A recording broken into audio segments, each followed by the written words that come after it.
본문 쭉 읽다 보면 아마 들어오겠나 싶습니다.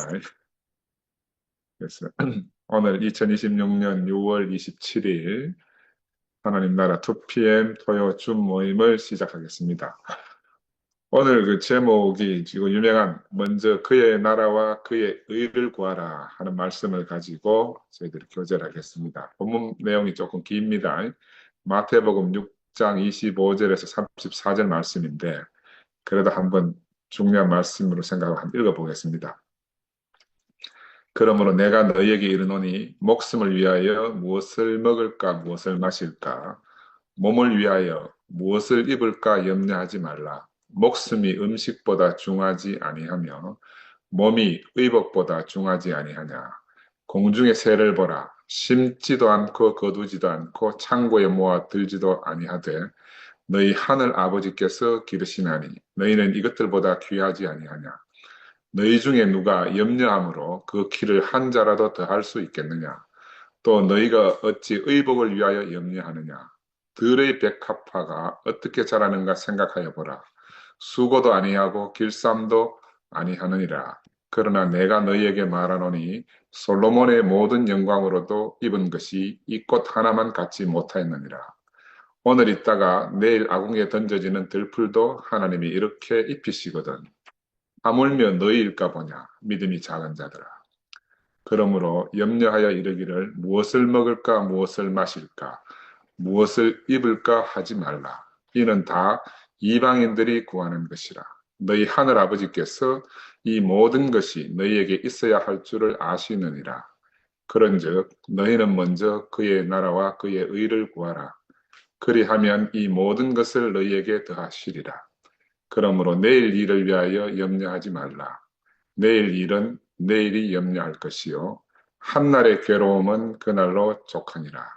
우리 일반적으로 교회 다니시는 분들은 이 말씀 아주 잘 아시는 말씀일 겁니다. 우리가 지난주에 두 주인을 섬기지 말라는 말씀으로 교제를 했습니다. 그죠? 그래서 그때 제가 말씀을 드리기를 섬긴다는 것에 대해서 말씀을 드렸습니다. 섬긴다는 것은 그 상대의 인품의 향기에 취해서 자신의 의지와는 상관이 없이 먼저 마음을 다 빼앗기는 사람들에게 그 다음에 자연스럽게 따라온 행위가 생기는 겁니다. 그러니까 먼저 마음이 빼앗겨야 돼. 빼앗긴 마음을 따라서 일어나는 모든 것이 생기는 겁니다. 마태 공동체는 그들의 주님이신 예수가 어떻게 그 마음을 하늘에 계신 아버지께 싹 다 빼앗겼는지를 그들이 지켜보고 산 사람들이잖아요. 온 마음을 다 빼앗기고 사시는 주님을 그들이 본 겁니다. 그들이 볼 때 예수는 오로지 하나님 나라와 그의 의에 온 마음을 다 홀려버린 사람으로 살았는 거죠. 그래서 이제 마태하고 그의 공동체도 자신들 앞에서 이 하늘 아버지 앞에서 참 사람으로 살았던 예수의 진면목을 예수가 죽고 나서 지금 새롭게 인식해 가고 있는 것을 이 복음서에 기록해 놨다고 이렇게 볼 수가 있습니다. 그래서 한 사람, 그러니까 하늘 아버지께 넋이 깊이 빠진 이 한 사람이 바로 하늘 아버지께 혼을 빼앗긴 분이 이제 혼을 빼앗겼으니까 남은 건 뭐가 있겠습니까?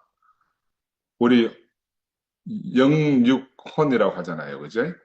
그러니까 혼을 빼앗겼으니까 이제 남은 것은 영에 속한 것만 남게 된 겁니다. 그 혼을 빼앗겼다 하는 말은 혼이 죽었다 하는 말과 같은 개념이에요. 왜냐하면 영을 방해하던 그 모든 것이 혼에 속한 것이니까 그 자기 앞에 삶을 살던 예수의 향기에 취해서 그들의 혼의 어떠함이 싹 다 날아가 버린 겁니다. 넋이 나갔다 그 말이에요. 바로 그런 상태로 예수는 모든 사람을 자신의 길로 이끌어가고 있어요. 그래서 이 사람은 새 사람이고 이 사람이 사는 세계는 새로운 피조물의 세계입니다. 이 세계는 혼으로 살지 않고 예수의 영으로 예수의 생명으로 사는 사람들의 공동체다. 아멘. 제가 누차 말씀드렸지만 이 세계를 호모 크라이스트들의 세계다. 우리 그리스도인이라 말하잖아요. 그리스도인들의 세계다. 근데 요즘 유행하는 말로 표현하면 호모 크라이스트 드레스 공동체가 된다. 이런 말이죠. 그래, 혼을 뺏긴다는 말을 제가 아주 이번에 이 말씀을 준비하면서 저도 깊이 묵상이 됐어요. 혼을 뺏겼다. 혼을 뺏겨버려야 혼을 안 사는 거라. 혼을 빼앗기면요, 남은 게 영밖에 없어.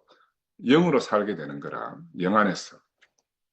그러면 우리도 예수에게 취해서 예수에게 혼이 빼앗기고 넋이 나간 사람이라고 하면 이 세상에도 그런 사람들이 많이 있습니다.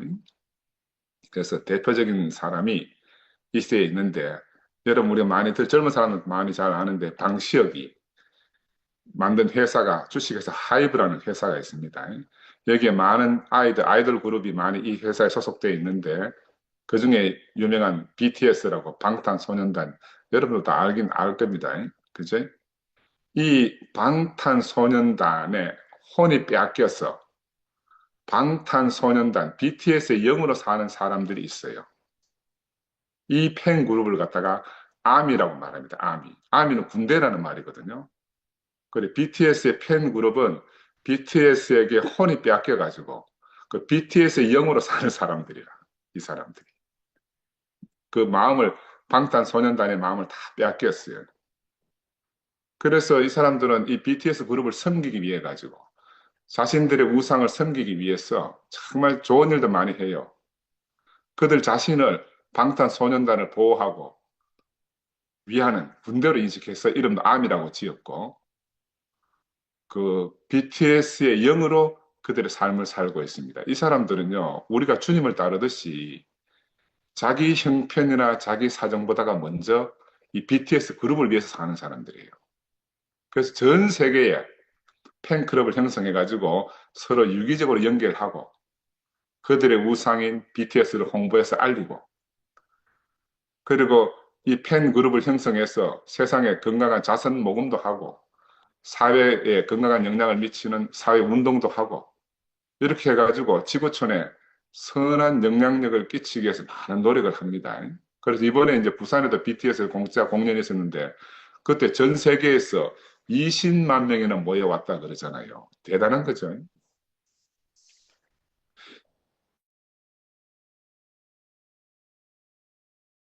이건 자세히 보면요. 이 시대에 나타나, 우리 이거를 그냥 대충 보면 안 돼요. 이 사람들은요, 지금 종교가 해야 될 그런 삶의 어떤 기쁨과 희열을 그런 뭐 기독교나 캐톨릭이나 이런 종교가 다 해주지 못하기 때문에 지금 그것을 대체해서 해줄 수 있는 사람들에게 매료돼 살고 있는 겁니다. 이들 가수 그룹이 이제 대신 해주고 있는 거라.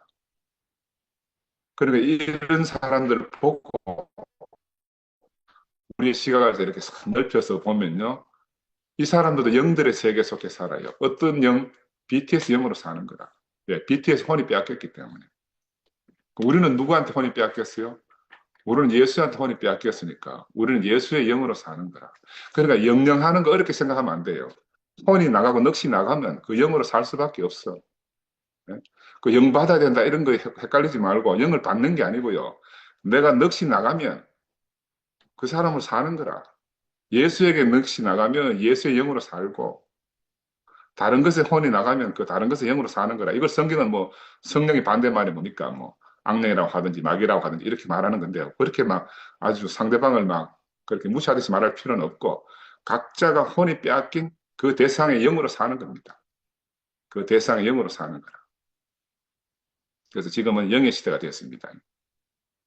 이 아미 그룹도 저렇게 놀라운 일을 하고 있는데 우리가 예수의 영으로 산다는 우리가 과연 어떻게 앞으로 삶을 살아야 될 것인가 이렇게 깊이 한번 생각해 봐야 되잖아, 그지?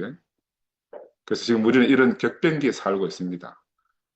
지금 세상이 너무너무 혼돈 가운데 있기 때문에 사람들은요, 자기 혼을 누가 뺏어가지 않나, 누가 내 혼을 어디에다 뺏기고, 얘를 몰두하고 있는 겁니다. 혼 뺏기기를 막 자발적으로 나서고 있는 거라. 그러니까 가수 그룹이 제일 좋잖아요. 가수 그룹에 갖다 혼을 뺏기고 막 사는 거지. 요즘 뭐 월드컵 하니까 월드컵은 잠시 있지만 월드컵에 혼 뺏기고 사는 사람은 월드컵에 영어로 사는 거. 이런 격변기에 지금 우리의 주님은 먼저 모든 염려를 버리고 그의 나라와 그의 의를 구하라. 이런 말씀을 하시고 계시는 거죠. 음, 그래서 이제 염려라는 것이 당장의 문제도 염려이겠지만 대부분의 우리 염려라는 것이 미래의 문제잖아, 그죠? 그런데 그리스도를 누리는 것은 현재적이라는 거야. 이걸 잘 구분해야 됩니다. 우리의 몸은 지금 우리 줌 앞에 있는 우리의 몸은 현재적으로 여기 있어요. 이거 생각으로 여기 있는 게 아니고요. 지금 우리 주어진 현실에 우리가 반응하면서 여기 모여 있는 겁니다. 지난주에도 제가 말씀을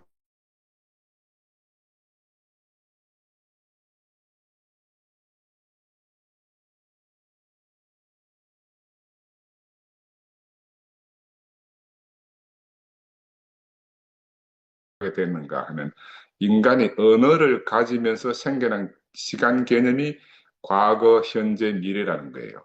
사람에게 언어가 없으면요, 이런 시간 개념이 없어요. 이 시간은 언어 때문에 생긴 겁니다.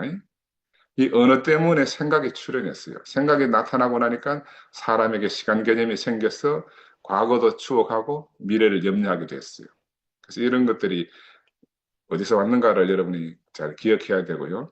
그래서 우리 생각 우리에게 뭐라고 우리를 속이는 거 하면 그래 현재도 마땅히 누려야 되지만 그래도 사람의 미래를 생각하지 않을 수 없지 않느냐 이렇게 생각이 우리한테 말하고 있다니까요. 그리고 이 본문 말씀 읽어보면 무답정 염려하지 말라는 거라. 뭐 들의 풀도 뭐 꽃들도 뭐 다 하나님이 돌보시는데 너는 안 돌보겠냐라고 이렇게 성경이 말하는데 그 말이 우리 정상적으로 안 들리는 거라.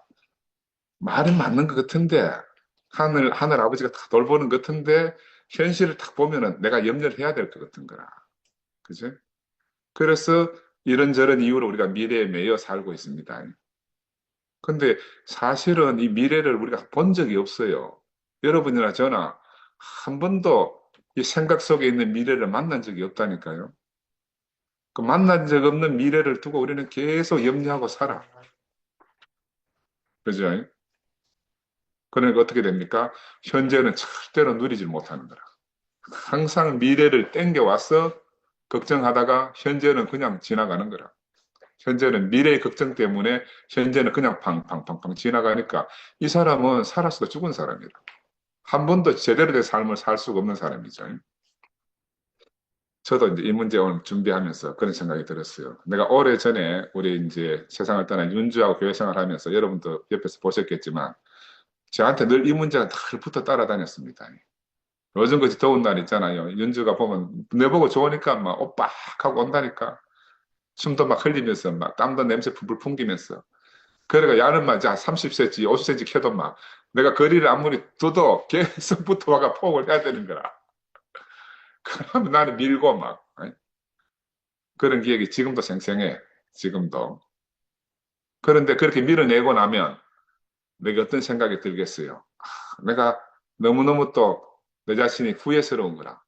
왜 저 다정하게 그냥 이렇게 마음껏 포옹을 해주지 못하냐는 거죠. 그 내가 늘 생명 안에 산다고 하면서 나는 또 내 기호에 따랐어. 내 좋아, 뭐 땀 냄새 싫어하고 뭐 이러니까 막, 그 나는 반응은 밀어내는 쪽이 내 반응하는 나라. 생각은 그래도 그냥 윤정아 나를 저렇게 반가워하니까 반가워해줘야지 하는 건 생각일 뿐이고 반응은 밀어내는 거라니까. 그래서 이 윤주는 내가 늘 오빠 어디에 있지? 이렇게 묻는 리트머스 시험지하고 똑같아요. 내 정체를 계속 폭로시켜주는 리트머스 시험지라. 또 늘 한편으로는 그런 생각이 들더라고. 나로 하여금 스스로 자고할 수 없도록 자고할 수 없는 자라는 것을 깨닫게 알게 하는 스님의 죽비 있죠. 스님이 죽비나 이렇게 하는 뭐라 하노 도 닦는데 잠들고 꼬부꼬부 졸고 있으면 죽비하지 뭐 딱 때리잖아요. 그 죽비 같은 역할을 한 것 같아요. 그래서 계속 그런 게 이제 윤지하고 갈등이 늘 생겼었거든. 그러다가 내가 어느 날 생각을 했어. 어느 날 또 땀 냄새 막 침 튀기면서 막 또 기쁘고 즐거운 모습을 또 오더라고. 그래 막 내 생각에 그래 어차피 죽으면 썩어질 건데 네 마음대로 해봐라 하고 내가 그날을 한번 포기하고 지가 막 마음껏 안도록 했거든. 그래 좋아갖고 막 감당하지 못할 웃음을 만면에 띠더라고. 그 내가 늘 그렇게 반응할 수 있느냐? 아니라 그때도 잠시만 그런 거라. 그래서 내가 늘 이렇게 그런 반응을 하면서 돌아서서는 내가 늘 내 자신을 반성하고 후회를 했어요. 그럼 제가 왜 이 말씀을 드리는가 하면 이 윤주하고 내하고 관계 맺음 있잖아요. 이거는 지나간 역사가 아니에요. 내 안에 현재적으로 늘 살아 있습니다. 어떤 모습으로 살아 있는가 하면 십자가 못 박혀 죽은 예수가 부활해서 베드로를 찾아온 장면을 여러분 다 기억하지요? 부활한 예수가 베드로를 찾아와서 네가 나를 사랑하느냐 이 질문을 한 거라. 그 질문 앞에 베드로는 무너질 수밖에 없어요. 네가 나를 아가페 하느냐 하는데 주님 저는 당신을 필레오할 수밖에 없습니다. 필레오할 수밖에 없습니다. 세 번이나 주님 저는 당신을 필레오할 수밖에 없습니다. 이게 베드로는 그렇게 무너진 거거든요. 나는 그 윤조의 사건이 바로 부활한 예수와 베드로가 만난 사건이에요. 자동으로 그 사건이 이렇게 떠오르는 거라. 그러니까 이것은 흘러간 역사가 아니고 내게 있는 늘 현재적 사건이에요. 그러면 이건 제 문제이기도 하지만 이건 우리가 사회생활 살면서 살아가는 사람들하고 사이에서 일어나는 일들도 대부분 비슷합니다. 우리 가족 관계 안에서도 이런 비슷한 작용이 일어나요. 서로 너무 가깝기 때문에 사랑을 표현하기보다는 오히려 그 반대적으로 이렇게 표현하는 경우도 왕왕 있잖아요. 생각과 반응이 다르게 나타난단 말입니다. 생각은 안 그런데 반응은 엉뚱하게 하는 거야. 아까 내가 윤주하고 관계 속에서 밀쳐내고 이렇게 하듯이 이 생각과 반응이 일치하지 않는 상태. 언제 이게 일치되는가? 내가 죽음 안에 있을 때만 가능한 거죠. 아멘. 그죠? 내 생각이 살아있는 동안에는 그게 안 돼. 반응과 생각이 일치하지 않는 거라. 내 생각이 어떻게 해야 돼요? 아까 처음 시작할 때 말했지만 내 혼죽음. 내가 어떤 대상에 내 혼이 싹 빠져나가가지고 생각이 없어야 돼요. 그럴 때는 생각과 반응이 일치하죠. 그래서 이 말씀을 준비하면 저는 그런 생각이 들었어요. 나는 어떤 존재인가? 나는 늘 반응하면서 사는 존재다. 그러니까 반응하는 나는 형제 자매들이 아는 나라. 생각하는 나는 내가 아는 나지요. 그렇죠? 그러니까 내가 아는 내하고 형제들이 아는 나하고 다른 거라. 달라. 형제 여러분들이 저보고 한 번씩 이렇게 뭐라고 하잖아요. 김상가 인상이 험악하다는 둥, 뭐 가까이 하겠죠. 너무 멀다는 둥, 뭐 이런 이야기 하면 내 생각은 어떻겠어요? 나는 아닌데 하는 생각이 들거든. 나는 여러분들이 말하는 그 사람이 내가 아닌다는 생각이 든다니까. 아마 이거는 저뿐만 아니라 여러분들도 다 바깥에서 형제들이 말하는 여러분 자신하고 여러분 스스로 생각하는 여러분하고 차이가 있을 거예요. 이 이제 내 생각과 내가 하는 반응 사이에 발생하는 모순이라는 겁니다. 모순. 사람은 절대 자기 생각대로 100% 반응할 수가 없어요. 이런 것을 보고 뭐라고 하느냐 하면 인지 부조하다. 인지 부조화. 내가 아는 대로 반응할 수 없는 거라. 이걸 우리가 어디에서 발견하는가 하면 우리가 함께 교회 생활을 통해서 내가 인지 부조화에 빠져 있구나 하는 것을 발견해 가는 거예요. 그래서 교회 생활이 너무너무 중요한 겁니다. 이런 아멘. 교회가 없으면 내가 누군지를 절대로 발견해 갈 수가 없어요. 그죠? 아멘. 그래서 예수는 오늘 이제 먼저 지난번에 산상수훈에서 의를 위하여 박해를 받는 자는 복이 있나니 천국이 그들의 것임이라 이렇게 하셨고 그때 제가 말씀을 드리기를 이 의라는 것은 하나님과의 정상적인 관계가 의다 이렇게 말씀을 드렸습니다. 그런데 우리가 하나님과의 정상적인 관계 안에 있다는 것을 어떻게 증명하겠어요? 이것은 다른 말로 말하면 교회 안에서 형제 자매들과의 정상적인 관계로 드러나는 겁니다. 요한복음 다음에 요한 1, 2, 3세에 그렇게 나오잖아, 그지? 우리가 사랑한다 하는 말을 어떻게 증명하겠어요? 보이지 않는 하나님을 사랑하는지 우리가 어떻게 증명하겠어요? 보이는 형제를 사랑하는 것으로 우리가 증명할 수밖에 없는 거잖아요. 그 다른 방법으로는 하나님과 정상적인 관계 안에 있다는 것을 우리가 알 수 있는 방법이 없는 거라. 그래서 오늘도 한 번 더 그 산상수훈의 뒤를 이어가지고 먼저 그의 나라와 그의 의를 구하라. 이렇게 한 번 더 말씀하시는 겁니다. 그러니까 사실은 예수는 이게 전부라. 하나님 나라와 하나님 나라의 의. 이게 예수가 오신 목적의 전부라고 할 수가 있습니다. 예수가 이 땅에 오신 목적은 바로 하나님 나라와 그의 의 때문에 오셨다. 다른 목적이 없었다. 바로 이것이 마태와 마태 공동체에게 깊이 새겨진 새로운 인식이라는 겁니다. 그러니까 이 예수의 말씀은 너무도 당연한 겁니다. 뭐 무엇을 먹을까 무엇을 입을까 걱정하지 말고 먼저 그 나라와 그의 의를 구하라 하는 것이 그들 공동체에게는 그 삶에서 제1의 모토가 된 거죠. 그들의 삶의 모토가 이것입니다. 그래서 이제 하나님 나라와 하나님의 의는 이 공동체 속에서 일어나는 그들도 분명히 그 공동체 속에 살면서 많은 관계 맺음 안에서 이런 일 저런 일이 얼마나 많이 있었겠어요. 그 서로 형제 자매들의 관계 속에서 얽혀서 서로 살아가면서 예수의 말씀을 깊이 묵상하게 되는 거죠. 이 말씀을 준비하면서 나도 그랬고요. 여러분도 하나님 나라와 그의 의를 구하는 것이 우리 일생의 제일 계명이 됐잖아요. 계명이 되었음에도 불구하고 인지 부조화 같은 현상이 있단 말입니다. 우리가 100% 그렇게 되지 못한 우리 그 간격이 있는 거라. 간격. 그래서 우리는 매일마다 더 깊이 그 간격을 좁혀가는 삶을 이렇게 살아가고 있다고 할 수가 있어요. 그래서 그러니까 무엇을 입을까 무엇을 먹을까 걱정하지 말라 하는 건 세상 사람들에게 하는 말씀이 아니다. 바로 하나님을 위해서 하나님 나라와 그 의를 구하기 위해서 살려고 하는 사람들에게 하신 말씀이에요. 아멘. 우리가 그 의를 그렇게 구하려고 하는데도 불구하고 영서가 방금 우리 모임하기 전에 막 열심히 계란 배달하고 온 것처럼 우리는 또 한편으로는 먹고 사는 문제에 우리가 매일 수밖에 없는 사람이거든요. 그래서 이 간격을 우리가 앞으로 어떻게 이제 해결해 나갈 것인가 하는 말씀을 오늘 교제를 하는 겁니다. 그래서 이 마태 공동체에서도 안에서도 아마 먹고 입는 문제가 그들의 삶에서 큰 화두가 됐기 때문에 이 마태복음 말씀이 저는 있다고 생각을 해요. 그래서 이 말씀은 세상의 목적을 두고 사는 사람이 가진 말씀이 아니라는 것을 꼭 기억하시고 그 사람들은 당연히 먹고 사는 문제를 걱정해야 돼요. 그들은 다른 목적이 없거든. 그들은 인생이 무엇으로 사는가, 왜 사는가, 이런 참 가치가 있는 삶은 어떤 것인가 하는 것에 대해서는 별다른 생각을 안 하고 사는 사람이고, 당장 눈앞에 먹고 입을 것이 중요한 사람이기 때문에 그들은 당연히 그런 고민을 해야 되지만, 그러나 하나님의 부르심에 의해서 우리가 오늘 모여서 하나님 나라를 이루고 교회 공동체를 이루고 사는 우리는 이제 다른 관점에서 우리의 중요한 것을 찾아야 된다. 이 말씀이 뭐냐면 네가 하나님의 아들이거든.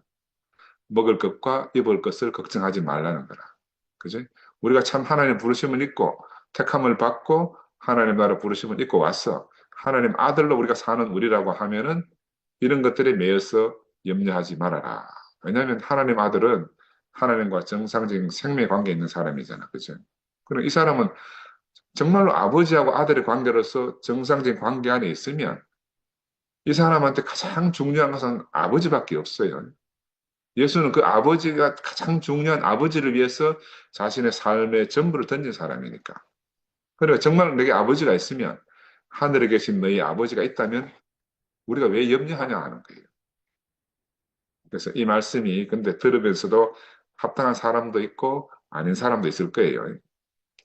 들의 피는 백합화, 수고도 길쌈도 않지만 솔로몬이 입은 영광으로도 꽃 하나만 같이 모아다 하는 말씀을 그 성경이 말하니까 그렇다 하지만 우리 생각은 에이, 그래도 솔로몬이 입은 영광이 더 크지 하는 생각을 안 할 수가 없는 거라 그렇죠. 공중의 새는 심지도 거지도 않지만 하늘 아버지가 먹이신다는데 그 사실 하늘 아버지가 먹이신다 하지만 그건 또 자연의 섭리지 어떻게 보면 실제는 새들의 먹이가 자연 속에 있으니까 이 꼭 하늘 아버지가 먹였다고 할 수도 없잖아요. 이 성경도 문자적으로 따지다 보면요. 뭐 시비 걸고 태클 걸 게 많이 있어. 그런데 하늘에 계신 아버지가 꽃은 아름답게 피도록 지으셨고 새는 농사하지 않고도 먹도록 지으셨으면 이거는 자연의 섭리이기도 하지만 다른 한편으로는 하나님의 섭니다. 하나님의 섭니다. 그 모든 만유는 그 지은 바대로 사는 것, 자연의 순리대로 사는 것이 모든 만유에 가야 될 길이잖아요. 마찬가지로 사람도 사람이 먹고 있기 위해서 지어진 것이 아니라고 하면 먹고 입을 것을 지어졌으면 그런 걸 구하고 살아야 되지만 사람은 지은 목적이 하나님 나라와 그의 의를 구하도록 지어졌기 때문에 사람의 자연적인 섭리는 바로 먼저 그 나라와 그 의를 구하는 것이 당연한 거다. 그죠? 이걸 꼭 알아야 됩니다. 지으신 이가 원하는 것이 바로 당연한 거다.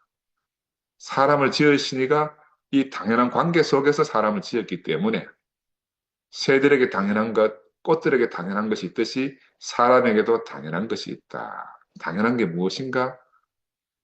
먼저 그 나라와 그 의를 구하는 것이다. 이 너무너무 많이 들은 말씀인데 우리 오늘 좀 더 깊이 새겨 들었으면 합니다. 왜 이런 말씀을 하겠어요?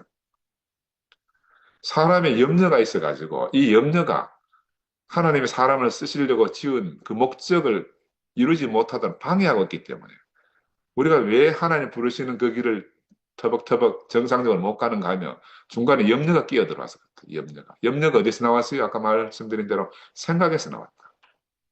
생각에서. 그러니까 내 생각에 혼이 넋이 안 나가는 동안은 내가 생각에 계속 우리의 길을 방해하는 거라. 야, 그런데 마태와 그 공동체는 예수한테 혼이 나가버렸어요. 넋이 나갔다니까. 그러니까 그때부터는 예수의 영으로 사는 사람이라. 이거 성경은 뭐 부활한 영이 오셨다 이렇게 말하지만 사실은 넋이 나갔기 때문에 부활한 영이 왔다 이렇게 표현할 수도 있어요. 근데 내가 지금 우리가 살펴보면요. 우리도 넋이 나갔어. 그러니까 그 영으로 사는 거지. 아멘. 예수는 오직 하나님의 나라와 그의 의 때문에 핍박을 받기도 했고 마지막에는 죽임 당했잖아요. 이게 마태가 말하는 핵심입니다. 우리가 우리의 혼이 죽임 당하면 우리는 예수 가는 길을 그대로 밟아갈 수밖에 없어요. 예수는 죽었는데 먹을 것과 입을 것 때문에 죽은 게 아니라, 그지? 세상의 염려라는 것은 다 먹을 것과 입을 것이잖아요.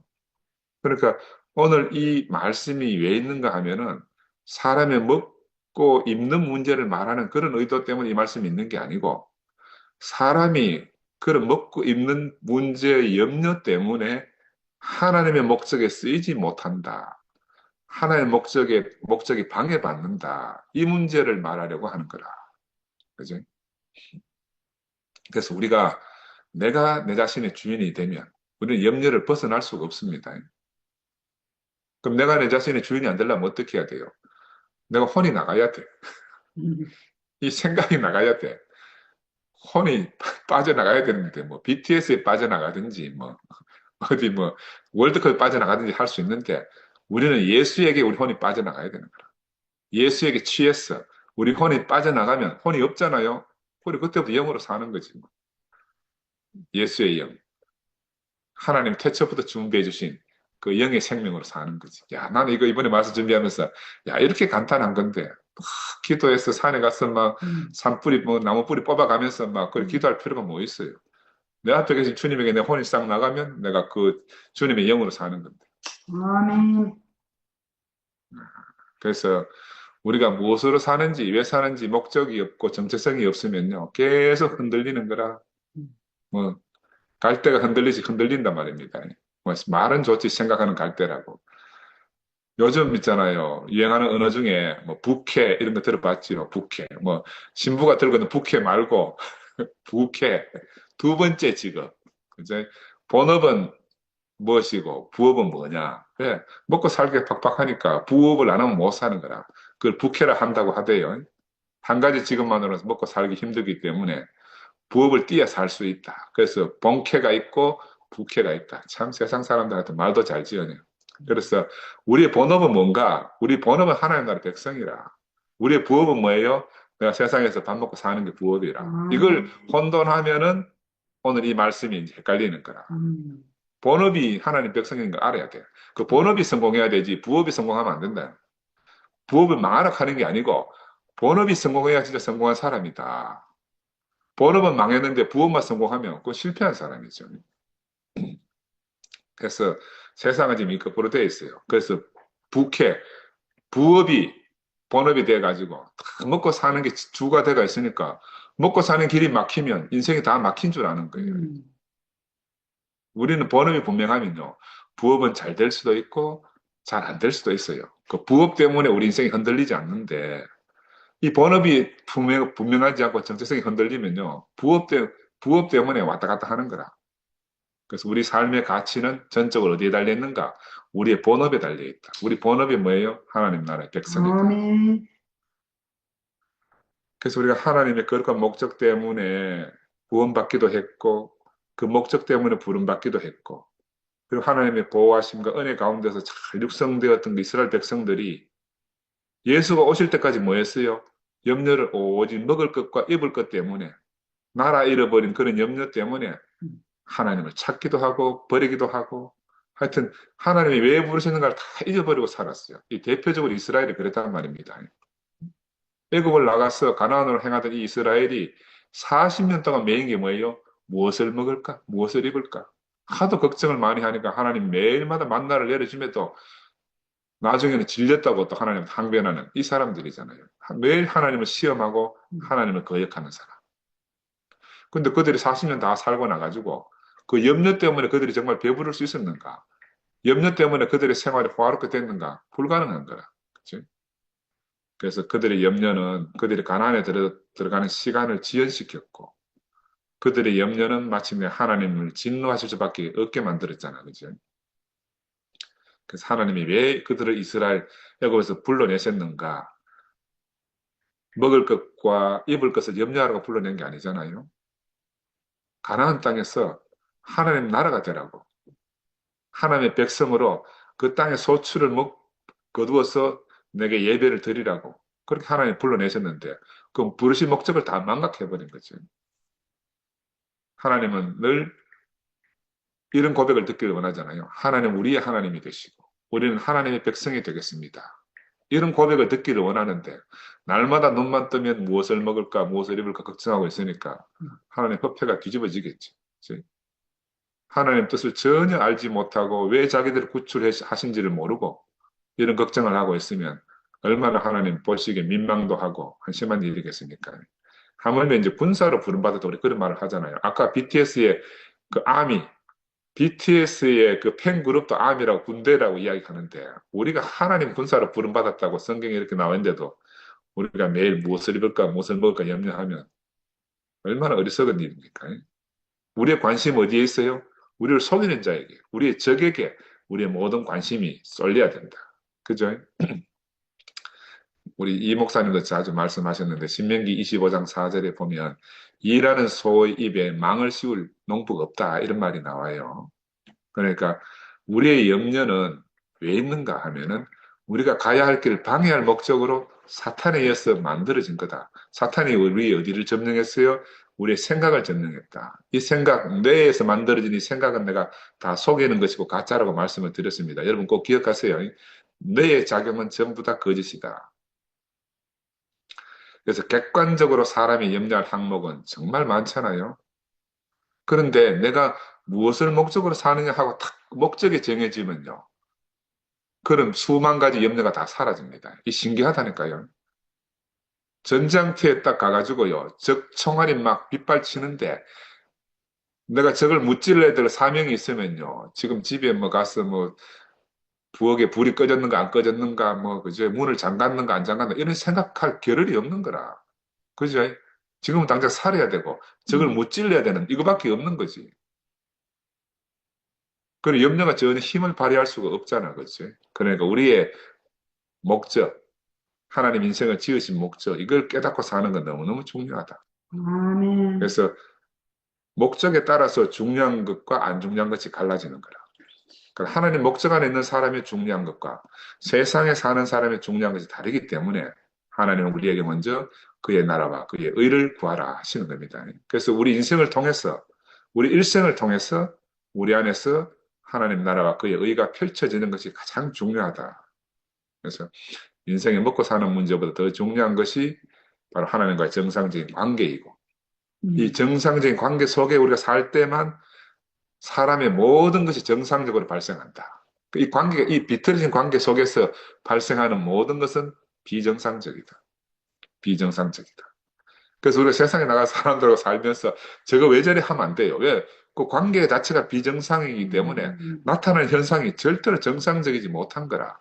근데 우리는 이상하게 거기서도 정상적인 것이 나타나기를 기대하는 거죠. 우리 생각이, 우리가 잘못된 거지. 저도 이제 목사님과 교회를 만나가지고 살다 보니까 하나님 나라와 그 의를 구하고 사는 것이 내 일생의 가장 중요한 목적이 됐어요. 내가 종교 안에 있을 때는 내가 몇 번 말씀을 드렸는데 나는 먼저 그의 나라 그의 의를 구하라 이게 중요한 게 아니고 그 뒤에 나오는 그러면 이 모든 것을 너희에게 더하시리라. 이 말씀이 더 중요한 거라. 그 제사보다 제밥에 더 마음이 가 있었지. 그 모든 것을 더하시리라는 그것 때문에 하나님 나라와 하나님 의를 구해야지. 이렇게 살고 살았다니까. 얼마나 어리석었어요. 그 참 교회를 만나고 나니까 무엇이 사람이 가장 중요한지를 깨닫게 됐잖아요. 사람이 평생 구하고 살아야 될 것이 하나님 나라 그 의라는 걸 우리가 알게 됐습니다. 세상에 우리처럼 이렇게 분명한 목적을 가지고 사는 종교는 없어요. 아멘. 맞아요. 예수는 바로 그 당시 사람들에게 새로운 창조를 위해서 찾아오신 거거든요. 옛 세계를 다 끝내버리고 새로운 세계를 주시기 위해 오셨어요. 이건 요즘 이제 우리 경영학적 용어로 말하면 파괴적 혁신입니다. 파괴적 혁신. 다 부수고 새 것을 주려고. 그래서 유명한 경제학자 중에 슌페트라는 사람이 있어요. 이 사람이 자기 논문의 저 말미에 흘러가는 말로 창조적 파괴라는 말을 써놨다고. 이 말을 탁 듣고 깨달은 사람이 있어. 그다음 그 사람이 크리스텐슨이라는 유명한 경영학자인데 이 사람이 그 창조적 파괴라는 말을 듣고 자기가 새롭게 어떤 말을 창조해내는데 파괴적 혁신, 창조적 파괴 이 말을 듣고 파괴적 혁신이라는 말을 만들어가지고 경영학계에 엄청난 영향을 끼쳤습니다. 이 사람이 하는 말이 뭐냐 하면은 지금 잘 되고 있는 기업이라도 잘 되고 있을 때 체계적으로 없애라는 거야. 파괴하라는 거야. 그리고 새로운 사업을 준비해 나가라. 이래야 기업이 영속한다는 겁니다. 아니면 지금 잘 되는 기업에 목매달고 있다가는 다 나중에 기업이 쫄딱 망하고 기업이 사라지기 때문에 그 창조적 파괴적 혁신을 하지 않는 기업은 다 사라집니다. 100년 전에 있던 기업들, 가까이는 30년 전에 있던 기업들 중에 손꼽으면 나 살아남은 게 몇 개 안 된다고 아주 강력하게 이야기한 사람이다. 그래서 이 중에 대표적으로 제가 말씀을 드리면요. 그 전에. 그래서 업이 잘 되다가 망하는 기업들이 대부분이 그들의 성공 스토리에 매여가지고 망합니다. 왜 망하는가 하면 성공 스토리에 매여가지고. 기독교가 지금 왜 망하고 있어요? 우리 대한민국의 70년대, 60년대 기독교 성공 스토리가 있거든. 그것 때문에 그거 매여 살다가 지금 기독교가 완전히 종치게 됐어요. 우리 대국교회는 어떻습니까? 우리 대국교회도요, 잘 나가는 그 성공 스토리 때문에 지금 망해가고 있다니까. 나는 이 말이 남의 말이 아니라. 지금 우리도, 지금 우리도 바로 이런 창조적 파괴의 한가운데 우리가 지금 있단 말입니다. 우리 경험하고 있잖아요. 이것이 부정적인 파괴가 아니고 창조적 파괴입니다. 그 새로운 것을 이루어내기 위해서 지금 옛 것을 파괴하고 있는 거예요. 일본의 1등 기업 하면요. 여러분 다 알다시피 도요타가 있어요. 도요타의 도요타 웨이 그래가지고 도요타의 길을 가는 게 있습니다. 뭐 just in time, 즉시 생산 이런 것들이 막 일본 혁신을 일으켜가지고 전 세계 모든 기업들이 도요타 경영 방법을 배우자고 막 도요타를 엄청나게 방문했어요. 근데 며칠 전에 보니까요, 이 일본의 1등 기업인 도요타가요, 일본 기업 순위 150등, 160등 하던 반도체 기업한테 추월당했어요. 그 반도체 기업 이름이 뭐냐 하면 키옥시아라고. 150등, 160등 하던 기업이 1등 기업을 넘어가 버렸다니까요. 왜? 도요타는 그 자기 성공 스토리에 취해가지고 혁신을 못한 거라. 혁신. 제가 한 20년 전에 이 도요타 본사를 방문한 적이 있어요. 그때 가서 보니까 막, 와, 놀랍더라고. 나는 막, 그때 너무 충격을 받았어. 야, 일본 도요타는 자동차 업체가 아니네. 그들은 이미 그때 가서 보니까 로봇을 자동차를 생산하고, 로봇 회사라도 미래의 로봇을 생산하기 위해서 준비하고 연구하고 막 이렇게 하더라고. 그래서 그때 내가 현대를 보니까, 아이고, 현대는 폰이라서 끝나겠구나. 나 이런 생각했다니까. 근데 지금 어떻게 됐어요? 지금. 지금 로봇 하면요, 전부 현대라. 로봇 하는데 도요타 생각하는 사람이 하나도 없어요.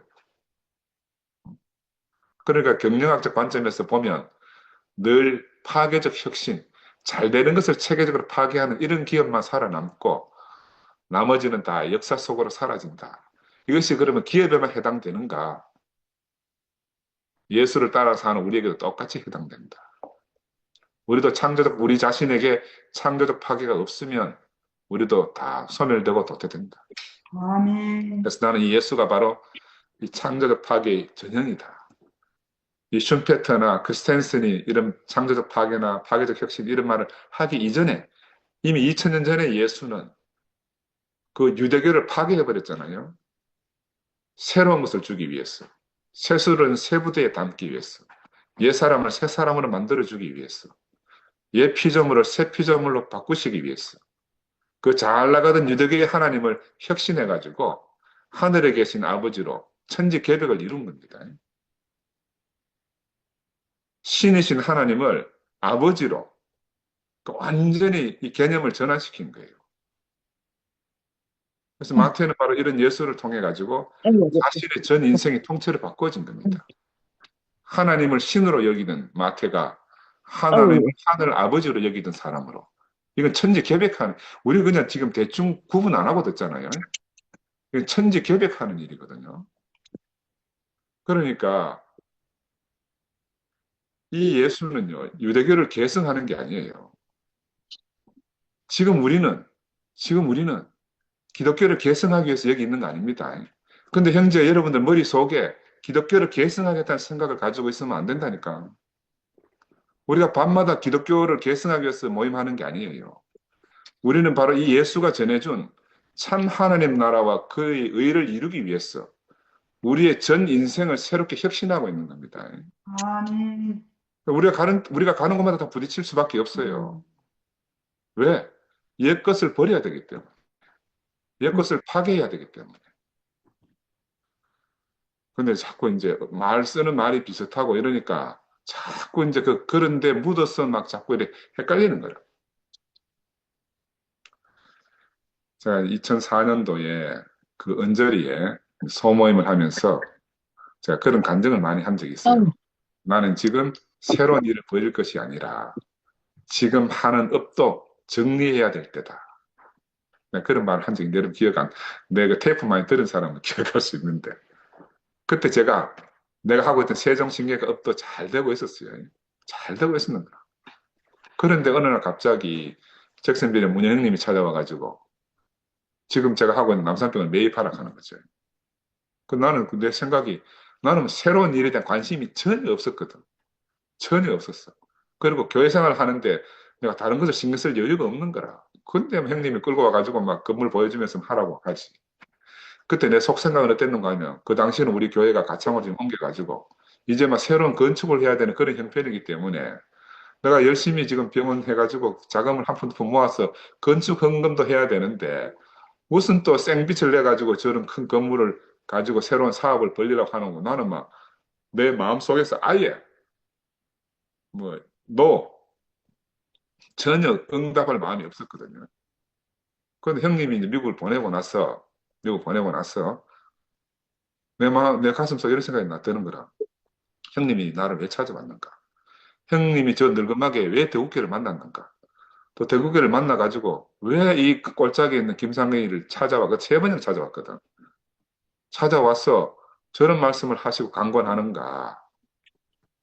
그런데 그렇게 하는데 내 안에 불현듯이 무슨 생각이 들었는가 하면 아브라함을 찾아오신 세 사람의 그 하나님의 사자가 딱 생각이 들더라고요. 그러면서 그 사자를 아브라함이 어떻게 응대했는가? 아브라함과 사라가요, 내년 이맘때에 아들이 있겠다는 이 황당한 예언을 들었잖아요. 황당한 예언이지, 아브라함과 사라가 볼 때, 100세 가까이 된 사람이 아들을 얻겠다는 게. 나도 이제 마찬가지로 도대체 내가 무슨 능력과 형편이 돼가지고 저렇게 큰 건물을 인수해서 내가 지금 새로운 사업을 벌인단 말인가. 그러면서 탁 사라하고 입장이 동일이 되더라고. 사라가 천막 뒤에서 피식 웃었잖아요. 그 사자들이 아브라함이 가는 말을 사라는 직접 안 듣고 천막 뒤에 숨어서 들었거든. 그 말 같은 소리를 해야지 하고 피식 웃었다는 그 헛웃음 짓는 사라가 탁 떠오르는 거라. 나도 똑같았어. 형님이 그 건물 보여주고 막 어떠냐고 물을 때 나도 속으로 똑같은 생각이 들었다니까. 형님한테 직접 말은 안 했지만.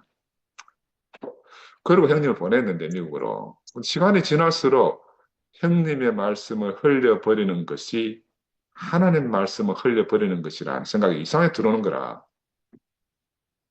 그래서 형님 말씀을 뭐 되든 안 되든지 그 내 맘때 아들이 있는 것처럼 내한테 너무 먼 일이었어요. 근데 그 말씀에 순종한 결과가 지금 내가 오늘 남산병을 하고 있는 겁니다. 다른 말로 말하면 잘 되고 있는 세종신경외과를 접고 새로운 병원을 하게 됐습니다. 창조적 파괴를 한 겁니다. 업으로 보면. 파괴적 혁신을 한 거예요. 그러니까 형님이 안 왔으면 나 파괴적 혁신, 창조적 파괴 이런 걸 내 머릿속에 다 있거든. 뭐 책들 과 공부를 많이 해가지고. 근데 내 스스로는 움직일 수 있는 힘이 전혀 없었어. 머리로 알던 지식을 구체적으로 내가 실행할 수 없는 사람인데 문효 형님이 찾아오셔서 나를 실행하는 사람으로 이렇게 이끌어 가신 거라. 아멘. 나를 찾아오신 분의 이끄심 안에 제가 이렇게 오늘 옮겨진 거예요. 그 병원 시작할 때 그런 생각을 했다니까요. 내가 교회 생활 하는데 가장 지장이 없는 분야가 뭐겠나. 그걸 깊이 고민하다가 내가 신경외과 병원 하면은 맨날 첫날 수술하고 분리다니니까 교회 생활 못 하거든. 그래서 내가 재활병을 하게 됐고 내 모든 초점이 교회 생활에 맞춰져 있었어요. 다른 말로 오늘 본문의 말씀대로 말하면 하나님 나라에 내 초점이 맞춰져 있었는 거라. 아멘. 그래서 교회 건축하고 나서 10여 년이 지나서 이제 병원 하고 나서 10여 년 지나서 교회 건축을 하게 됐거든요. 그 시간이 지나면서 돌아보니까요. 야, 내 생각과 하나님 생각이 얼마나 다른가. 나는 그때 열심히 건축원금 준비하지 이렇게 매진하고 있었는데 전혀 다르게 남산병원하고 10년이 지나도록 시간이 더 흘렀는 거야. 그때 내가 큰 병원 하니까 내가 헌금하는데 부담이 훨씬 줄어들었잖아. 그지? 그래서 그러면서 내가 알아진 것이 내 계획보다 먼저 당신의 계획을 가지신 하나님이 정말 깊이 묵상이 됐어요. 아멘. 그래서 이런 과정을 보면 저는 제 안에 깨달아지는 것이 내가 무엇을 먹을까, 무엇을 음, 입을까 하는 것은 음, 전적으로 사람의 문제가 아니다. 음. 사람의 문제는 그의 나라와 그의 의를 구하는 것이 사람의 문제다. 그 아멘. 사람의 문제와 하나님의 문제가 같아야 된다. 아멘. 그런 길이 지나고 그때 이제 병원 오픈했습니다. 그것만 난리통에 병원 오픈했어. 그 문영 형님이 또 나타나는 거라. 또 나타나가 또 물어. 딱트 기임 예약하니까. 그래 이제 병원 세웠으니까 뭐 할래? 묻더라고. 형님 그 내가 일단 열심히 일가 빚도 갚고 해야 안 되겠습니까? 하니까 No 하더니만 딱트 기임 몸 빼는 일을 가장 먼저 해야 돼. 이건 또 무슨 소리야? 보통 우리가 병원 저 큰 거 하고 나면 빚도 많고 하니까 막 전심전력을 다 목숨을 바치잖아요. 빚 갚기 위해서. 근데 형님은 내보고 첫 일성이 몸을 빼야 된다 하더라고. 야, 그 지금 생각해 보니까요. 하나님이 문영 형님의 몸을 입고 나한테 찾아온 거라. 아멘. 내가 만약에 신경외과 전문병원 했으면 나는 지금 병원 일에 매여서 여러분하고 이런 줌 모임하고 못 삽니다. 내가 열심히 병원 다니면서 환자 수술하고 막 중리산의하는 환자 옆에 있어야 되지. 그지? 그 나는 병원 일에 매여가지고 평생 그 매여 살 뻔했어요. 그 형님 말씀이 시간이 지날수록 다 깊이 새겨지는 거라. 음, 그래서 내가 재활병원 하면서 이렇게 이제 일에서 전적으로 매이지 않는 여유가 있는 이런 생활을 할 수 있게 된 것은 또 하나님을 대신해서 찾아온 형님 때문이라. 음, 그래서 내가 그래서 또 오늘 생각해 보니까 내가 이렇게 몸과 마음이 여유가 있는 상태가 되었는데 이게 음. 과연 왜 이렇게 됐는가? 이게 단지 나를 위해서 살라는 건 아닌 것이다. 아멘. 그래서 내게 먹고 입는 것을 걱정하지 않도록 이끌으신 하나님이 하나님 자신의 일을 위해서 이렇게 준비해 주신 것이구나. 그렇게 알아져요. 먹고 입는 것을 위하여 사는 사람은 먹고 음, 입는 것을 염려해야 되죠. 그거 당연한 거라. 근데 하나님 나라를 위해서 사는 사람은 먹고 입는 것을 염려할 수가 없죠. 왜? 군사로 다니는 사람은 자기 일에 매일 수가 없기 때문에 이게 성경이 우리에게 하는 말인데 이게 이제 자기 경험을 통해서 우리가 알아가는 거잖아요. 이거 나도 내 인생을 통해서 다 증명이 돼요.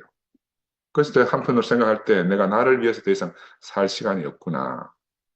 정말로 하나님 나를 이렇게 이끌어 오신 것은 하나님이 맡기신 일을 하도록 하기 위해서 지금까지 이끌어 오셨구나. 그러면서 요즘 최근에 드는 생각이 우리 교회가 이렇게 풍지 박산이 나고 나서 갈 바를 모르는 교회 어린 형제들이 있잖아요. 바로 이 사람들을 만나서 내가 남은 시간을 보내는 것이 참 중요하겠다 이런 생각이 많이 들었습니다. 그래서 음, 우리 2PM에는 다행히도 우리 어린 형제들과 함께 자신을 다 던져 살던 미아도 있고 상도도 있고 또 우리 앞에 있는 미애 자매가 교회 중고등부 아이들을 위해서 평생을 살았잖아요. 음, 근데 이미 준비된 군사들이 있는 거라. 야, 아멘, 그래서 내가 이들의 도움을 얻어서 음, 우리 어린 형제들이 마땅히 구해야 할 것을 구하는 삶을 살도록 아멘, 이들과 함께 이들을 도와야 되겠다는 생각을 제가 아멘, 깊이 하게 됐어요. 그래서 이제 이번 다가오는 7월 첫째 주 토요일부터 제가 그런 모임을 하려고 합니다.